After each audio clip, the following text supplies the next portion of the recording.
everybody. It's Kibby again, your AuthorTube lesbian psychic stoner. I am here with another video. Again, switching things up. Today, I am just going to give you some fun facts about me. Number one, I was born and raised in San Diego, California. I was actually born at a hospital named Zion. So I kind of, I giggle a little because I get to say that I was born in Zion. When that came out in the Matrix, I was like, haha, I was actually born in Zion. Number two, my father was a cop and my mother was a teacher. They worked in San Diego. I'm sure there's people out there that recognize me and recognize my and are wondering, is that? Yes, it is. Y'all, hi. So my mother was a choir teacher. Her minimum class size was 60. Her biggest class size was about 300.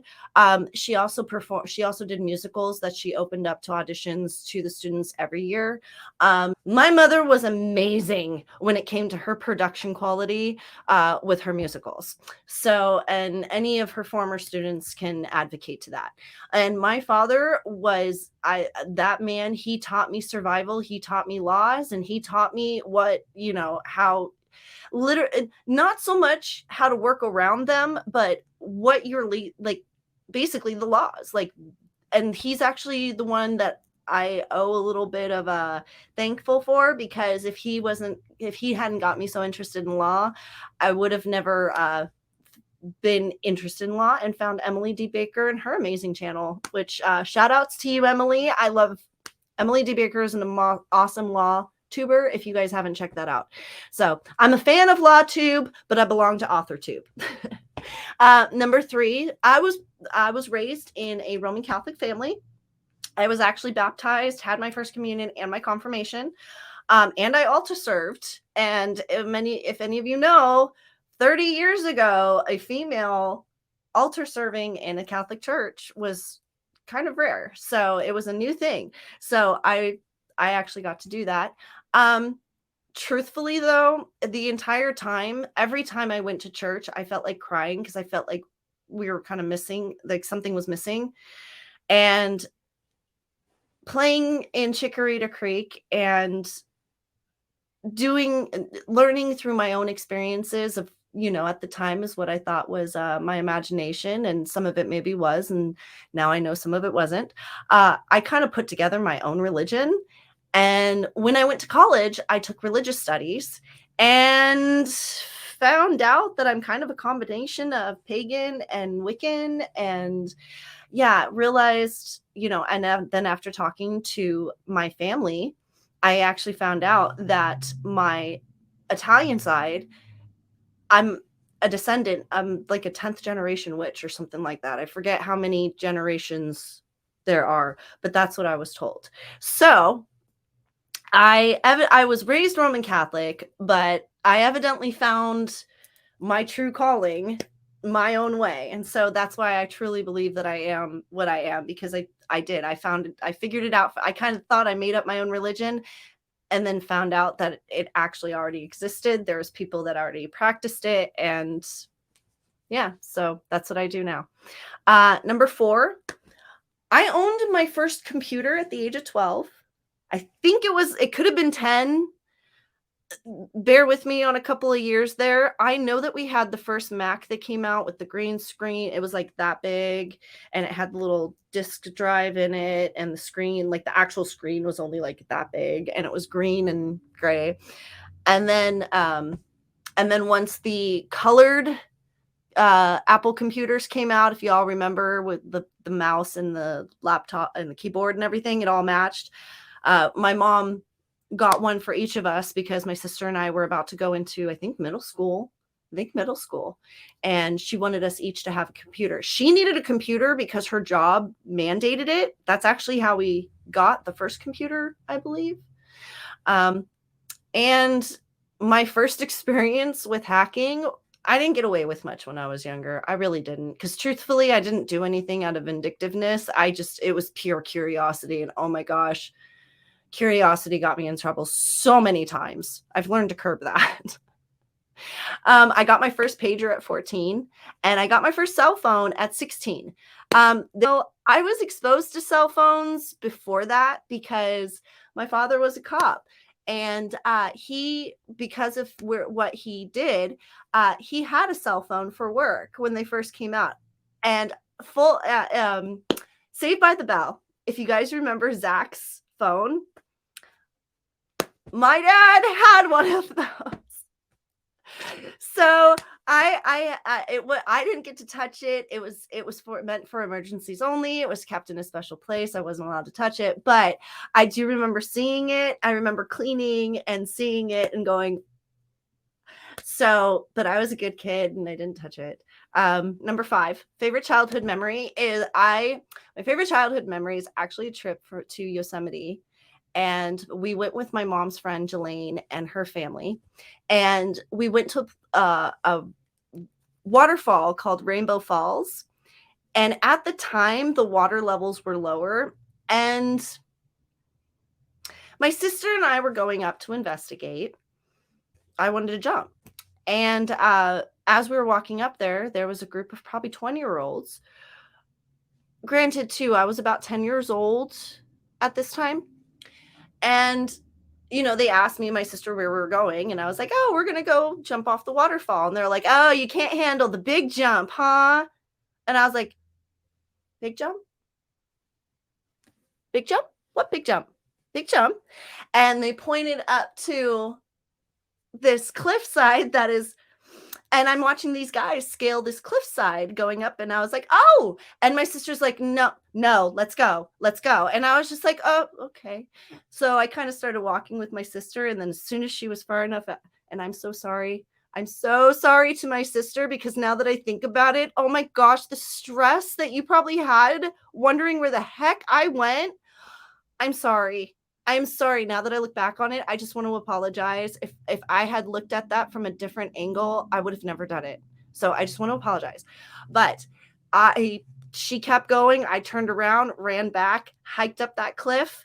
And I remember the guys giving me a hard time going, oh, really? You're going to do it? And I was just like, yeah. Climbed right up it, got to the top of the cliff, saw my sister at the lower falls, and this cliff was probably about 20 feet. My mom told me that judging from where she was sitting and everything else, it had to have been about a 20-foot drop. And I jumped. And actually, truthfully, the guys, thank you to those guys at the top, because before I went to go jump, and they actually stopped me. And they're like, oh, first, you need to run. Second, you need to point your toes and put your hands at your side. And they're all like, and I was just like, no, I'm just going to plug my nose. And they're like, no. You need to point, you need to be an arrow. And I was like, okay. And thank you for telling me that, because now I know why. And thank gosh, I listened to them, because yeah, my poor sister was not given that information before she jumped. And it was, thank God she was on a lower waterfall, because her impact was not pretty. And I felt bad. I felt so bad for her. But I jump off the cliff, and I'm like midair going, hi, Mom. And there's a picture of me falling midair going, hi, Mom. And then into an arrow. And I know it was pretty high because I had enough time to say, hi, Mom, and then position myself into an arrow and hit the water. And it took me a minute to come back up. So I know it was pretty high. But that is my favorite childhood memory, because the look on my mother's face. I hate to say it, but that moment, I tried to recreate that look on her face a lot of times since then in my life. And bless that poor woman for all the shock value that I've ever put her through. Okay. Number 6, funny fact. Oh, this was the funny fact, embarrassing childhood moment. One of my most embarrassing childhood moments, I actually went back to the first one because I have a lot. I went back to the very first one that I could remember, where I was actually like humiliated, like completely humiliated. And it was in 4th or 5th grade. I can't remember exactly. I think it was Mr. Young in 5th grade. And we were taught, teacher was talking about Canadians. And I went, wait, people live in Canada? And everybody started laughing at me. And my teacher looked at me and he was like, it was Mr. Young, because the vision's coming back in my head, and it was Mr. Young. And he looked at me and he said, why would you think there's nobody that lives in Canada? And I said, because it's always grayed out. And if anybody that lives in America, those maps that used to be pulled down, Canada was always gray. And so my little kid head put together, well, if it's gray, that probably means, and it's so far up, that probably means people can't live there. It's too cold. So, and yeah, that was probably my most embarrassing moment, because I really did not believe that people lived in Canada. Now I know people live in Canada. Vancouver is beautiful. One of my other favorite YouTubers, Charlotte Dobray, lives in Canada. So I know Canadians exist. However, they always had it gray. And you know what I realized a couple years later? They changed the color. I think it was either the next year or the year after that they changed the color of Canada on the map. It was pink after that. And I vividly remember it. I probably nobody else does, but I vividly remember it changing because of that, because I was like, oh, it's not gray anymore. So that is probably my first most embarrassing childhood moment, because I mean, I had a lot of embarrassing moments with my family, but that was with my family. This was the first time that it was actually like, oh God, that story, yeah. I actually had people come back to me a couple of years later and be like, oh, you're the one who didn't know about Canada. Yeah, I was. Okay, so the next one, my favorite car. My favorite car was my 2004 Dodge Neon Sports Coupe. It was a 2.0 dual overhead cam. It had rear and front struts. I freaking loved that thing. And I made that thing last to 600,000 miles. That's how much I loved that baby. That baby got synthetic oil changes. It was on time with its tune-ups. That baby was spoiled. And I loved that car. Loved that car. What happened to that car? We traded it in a couple of years later because it was 6 years. They were like, you made it last to 600,000 or 100,000 miles. Sorry, not 600. I said 600K. It's not a Honda. No, 100,000 miles. Sorry. Strike that. Correction. 100,000 miles is what I made that to, because they were impressed that I made the Dodge Neon last 6 years and 100,000 miles. They're like, you reached it to its max and it still ran like a dream. It was still purring like a kitten. It was just, it hit 100,000 miles and it was a Dodge Neon and it was time. So we didn't want to risk it, basically. But I did get another Dodge Neon.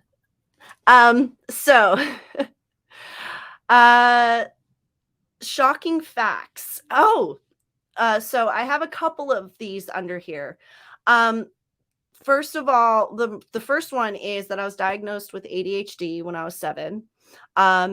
Then I was diagnosed with schizoaffective disorder when I was 22.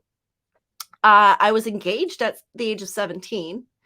I moved out of my parents' house on the day of my 18th birthday, the actual day of my 18th birthday. I actually married my high school sweetheart from, I'm the man I married. I actually met him my sophomore year in high school. I died at the age of 35 due to my struggles with mental health, which is why I am such an advocate for mental awareness and mental difference in mental health. I was homeless at 38 and I just turned 40 this year. And in 3 years from being homeless to now, the difference I have had to make, because there were things that I had to do when I was homeless that I am not proud of. But when you're cold and you're hungry and you've got a good 6 or 7 hours before there's anything you can do about it. There are some things that you do that keep you distracted, that keep you in your own keep you in your own zone and keep you distracted. So, I'm not proud of it, but considering I was in recovery prior to that and I went through homelessness and I was able to pull myself out of it and yeah, be here now. I have 3 businesses now. I have a YouTube channel and I've been clean since September of 2019. So, I'm proud of myself on that. And I'm a survivor. Survivor of suicide, survivor of homelessness, survivor of I'm a survivor. It's hard for me to admit sometimes. That's one thing in counseling that's always been hard for me to admit. If y'all didn't just notice the internal struggle on that one. All right, next one. How did I get my nickname? Oh, the story behind Kibby. Okay, so there actually is a story behind my nickname. I have had this nickname since high school. One of my best friends came running up to me. I think it was my sophomore year in high school. I think it was 94, 95. She came running up to me and mixed with whatever it is that she wanted to tell me and my name. She blurted out, "Kibbers!" And it literally shocked us all to the like all 4 of my friends and I just stopped and started laughing like, "What?" And it just they started calling me Kibbers. And then over time, Kibbers got shortened to Kibby. And then Rose was actually added because my real middle name is Rose.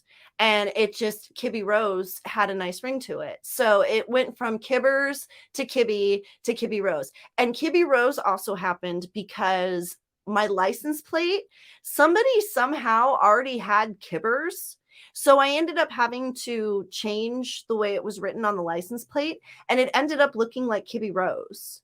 So, and somebody pointed that out, and I was like, oh, well, that works. The longest friendship. Oh, the longest friendship I have had is actually my bestie, Kristen. I have known her since I was 3 years old. And I made friends with her by kind of picking on her at first. And it wasn't, and again, it was one of those things where I wasn't trying to be vindictive. It was more like what happened was I had just gotten my training wheels off and my mom was taking me out riding my bike for the first time without my training wheels on. And I was doing really good. And we came up on Kristen and she still had her training wheels on. And I pointed and I yelled to my mom. I said, "Look, Mom, she still has her training wheels on." And in my head, I did it because I was like, well, maybe I just got mine off. Maybe I can help her. And I guess the way it came out is I sounded like a bully. So my mom looked at me and she goes, "You march your butt over there and apologize right now." Because the look on Kristen's face, I guess, like I did the way I said it hurt her. So I ran straight over to her and I apologized and I said, "You want to go play?" And Kristen and I were pretty much glued to the hip for up until her parents moved. They moved, I think it was like 4th or 5th grade year that they moved. I mean, her and I still stayed in touch. I mean, we're still in touch. We're still friends. We still talk. But it's, we were literally like every day. Like they actually had to make a rule that I wasn't allowed over until after 10 a.m. because I was one of those kids that got up early. I was hyperactive, guys. Like, I didn't even take naps. Naps didn't exist for me. And I would show up at her house at like 7 or 8 a.m. and be knocking on the door, and Phyllis would open the door to her room and be like, "Kristen's still asleep. Go." And so they actually had to come up with a rule for me that I wasn't allowed to go knock on their door until 10 a.m. But yeah, that's how I was. All right. So what is your biggest accomplishment thus far? Oh, well, that's easy. That's my red belt in Taekwondo. I have a red belt in Taekwondo. I was also trained in Judo and Tang Sudo during that time, along with nunchucks, stick fighting, and sword fighting. And I've done that for about 12 years. Or I trained for about 12 years. And we're talking every day after school from 4 p.m. to 10 p.m. I was at that studio. If I could take the class, I took the class. And if I couldn't take the class, I was helping do an stamping roll call or doing something. Like I lived at that studio and I loved it. Thank you, Mr. Trescott and Family Karate and Mark, both Trescotts, Mark and Scott, you guys. I still look back on that training. I still have my certificate. Truthfully, I actually just did karate today. I was because I mix up a lot of my martial arts with my dancing. Because I did ballet, tap, and jazz before I did karate, but I am definitely much more of a martial artist than a professional dancer. I enjoyed it more. There was something about breaking boards and nunchucks were just, I loved nunchucks. I loved them. I still love them. I need to get some. Mental note, buy some nunchucks. Anyway, so yeah, and the Tang Sudo I use to just align my chi and center myself. I actually use some of my Tang Sudo if I'm like having a really bad day, I'll do some before I have to do readings for my clients. So yeah, to this day. And I am actually just going to share this for Mark and Scott in case you ever come across this. Your training did save my life. There was an incident that happened when I was homeless where I was attacked by two men in a dark alley. Thank you. Because I ended up resourcing to some training that I was surprised to myself that I remembered. And I was able to get out of the situation without anything majorly happening to me. Obviously, I'm still affected by it. I mean, any girl who's been attacked knows it takes a while. And this was only a couple years ago. So I'm still working through some of that trauma. But I needed to let you guys know that you saved my life. Because they had a weapon. And if I didn't know what I was doing. So, and to all of you parents out there of young ladies, if you don't think that karate is a good idea, think twice, please. Because I don't think truthfully, 100%, actually, I can say it by 100%. If I didn't know the techniques that I knew and the weak points and the pressure points that I knew, because these people were on drugs. They had the basic techniques didn't work. I had to pull resources from training. And yeah, please, just if you ever think you need to get your child into self-defense, please do, because you never know. I mean, I finished karate when I was 22 and I was 38 and I used the techniques to save my own life. So that's it. Okay. Next one. Were you ever engaged or married? I was both, actually. I had a 2-year engagement straight out of high school.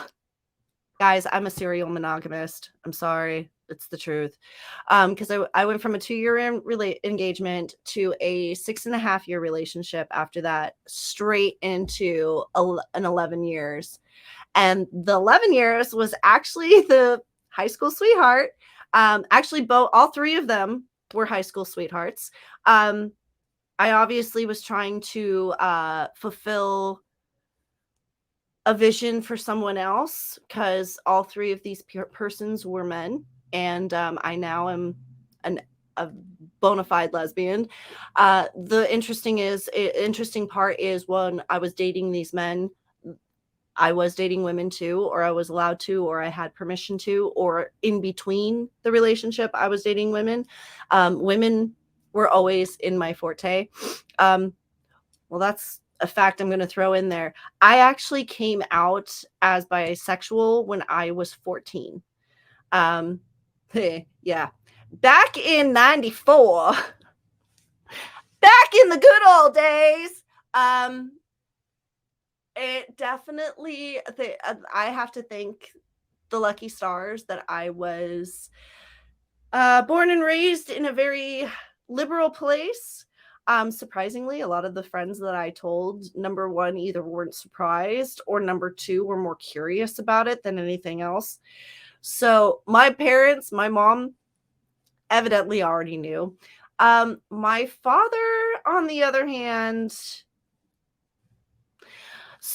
but interesting fact for you right there. So yeah, I came out about the same time that I started dating guys. I came out as bisexual, so I was dating guys the same time that I was dating girls. However, it wasn't until my failed marriage that I realized that I can't do the 9 to 5 wifey job. It's just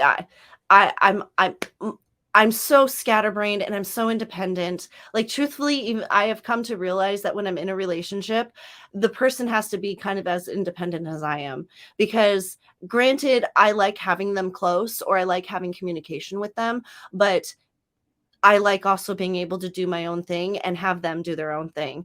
I felt like I was more of a subservient role and I was meant to make them happy. And I found that that was part of that was my fault, is that's the role I was assuming because I thought that was the role I was supposed to take, and it was conflicting with everything that was going on inside. Number 16, piercings and tattoos. I have 10 piercings and 16 tattoos. Some of my tattoos I have on my arms. I have my KibbyRose on my hip. I have ones on my neck. I have some on my back. I have the ones on my wrist. I have these ones. If you haven't noticed, I have I was an executive admin for 10 years. And so I got all my tattoos done and piercings done in a way where I could wear certain clothes and still look office appropriate. The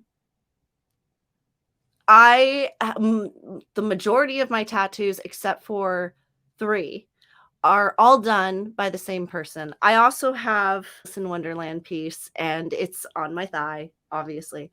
The same person did this, also did the majority of the ones that you can see. And Mima,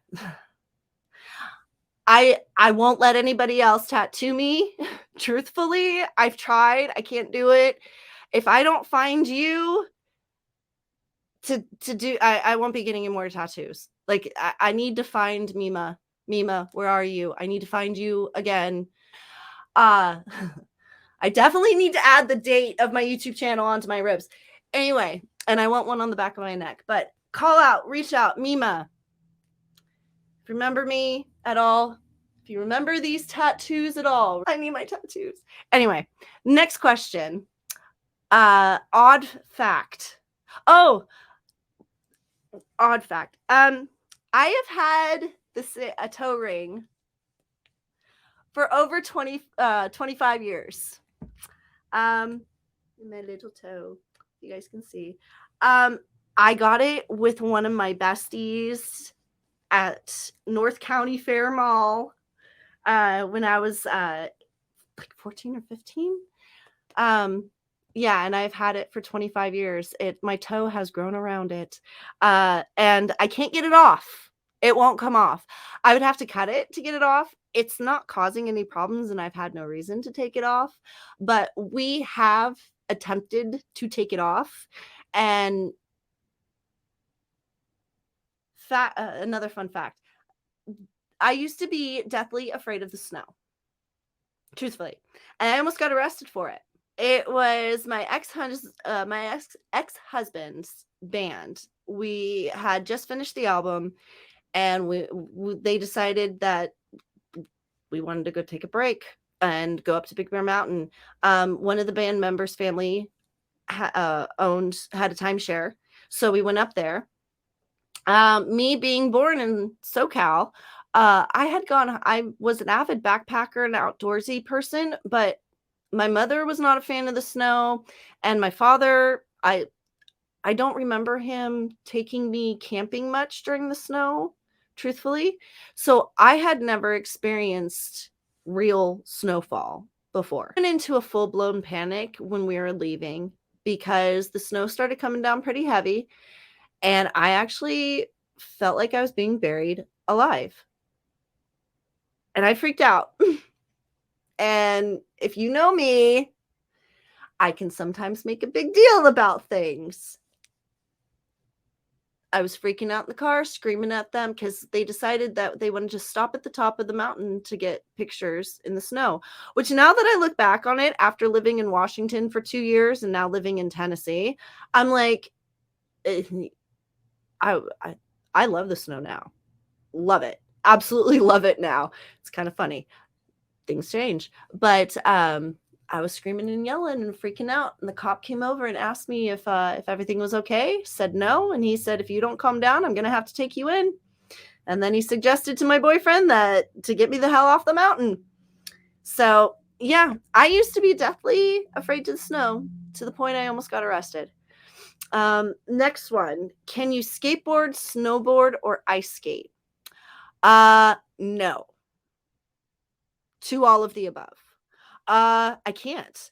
I can roller skate with the 4 wheels, but I can't rollerblade. Um, and I've attempted.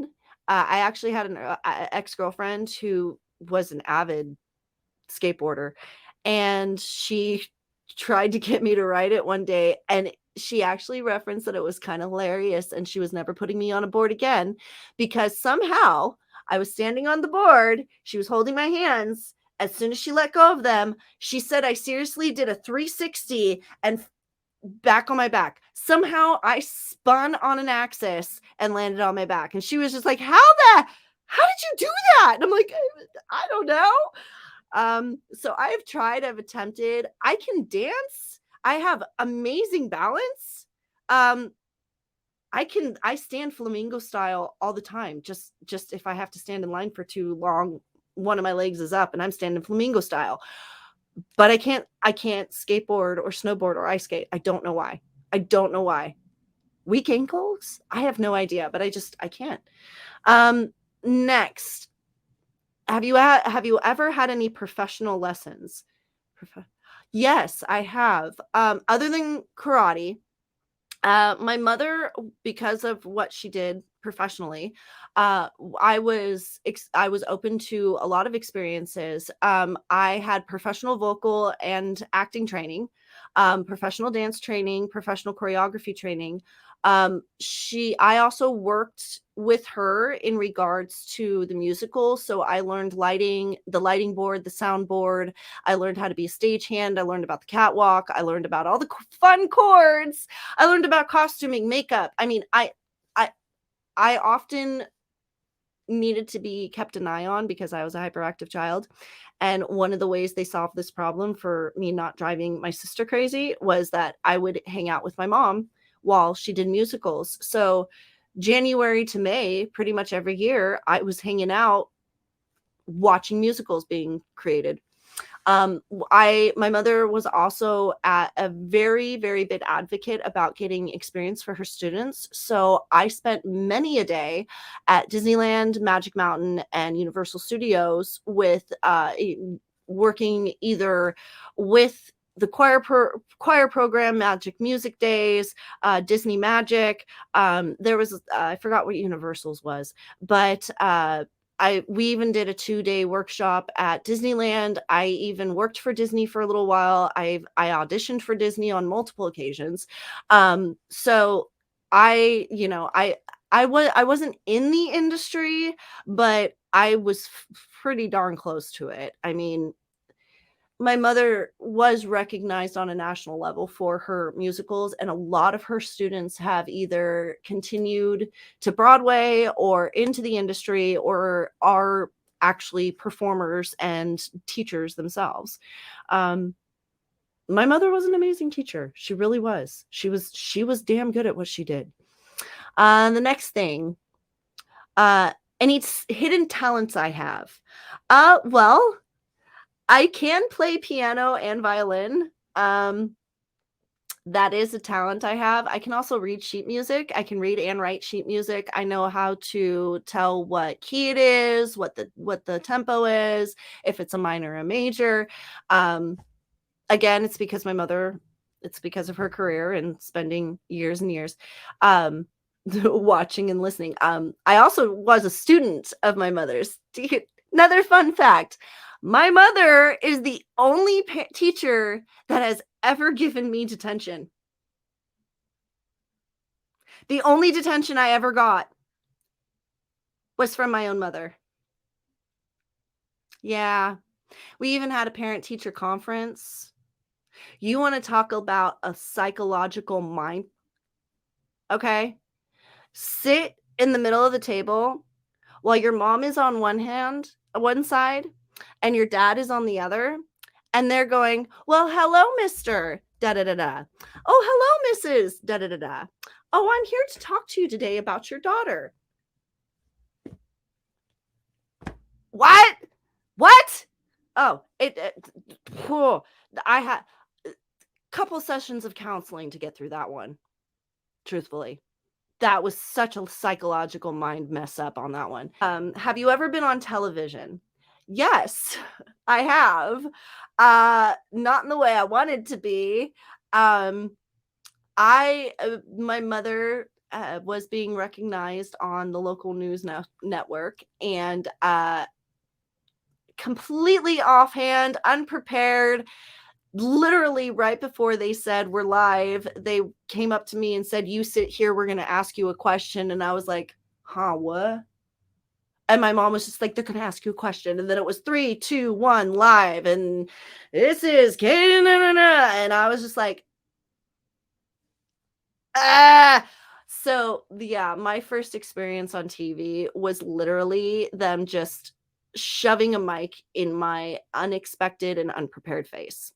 No one coached me. Nobody told me anything. It was literally I hated it. I was so mad about it because I would have done so much better with my response if I had been prepared. Do you drink alcohol or smoke weed?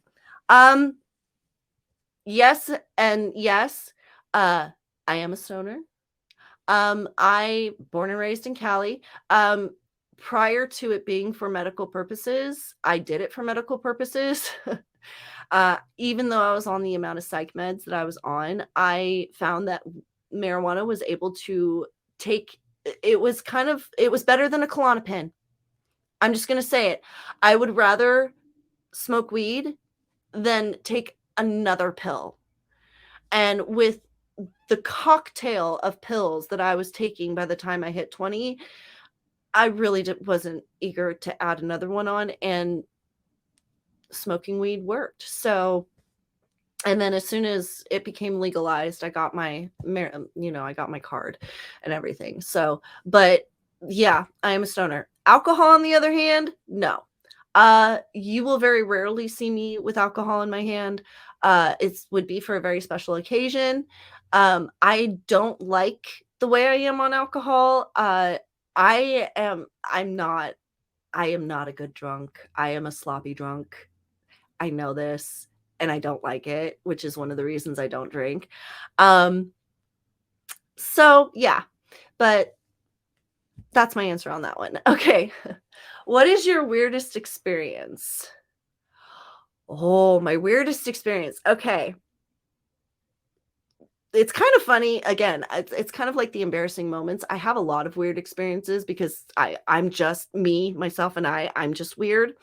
But the experience that I'm going to tell you about is the one time where I wasn't the weird one. Like, I actually looked at the other person like, huh? Like, the face that I usually I gave. And I was working at Trader Joe's as a cashier. And if this lady is out there, please let me know and contact me somehow, because I'd like to know what you meant. But I was working at Trader Joe's as a cashier, and my manager came up to me and said, I'm going to take over for you for a second, go into the office. And I was just like, am I in trouble? And he's like, no, a customer wants to talk to you. And I was like, okay. So I went into the office, and there was this beautiful blonde lady, a little bit older than me, standing in the office, and she was clasping her hands at her chest. And I walk in and I was like, hi. And she grabbed both my hands and she looked at me and she goes, do you know who you are?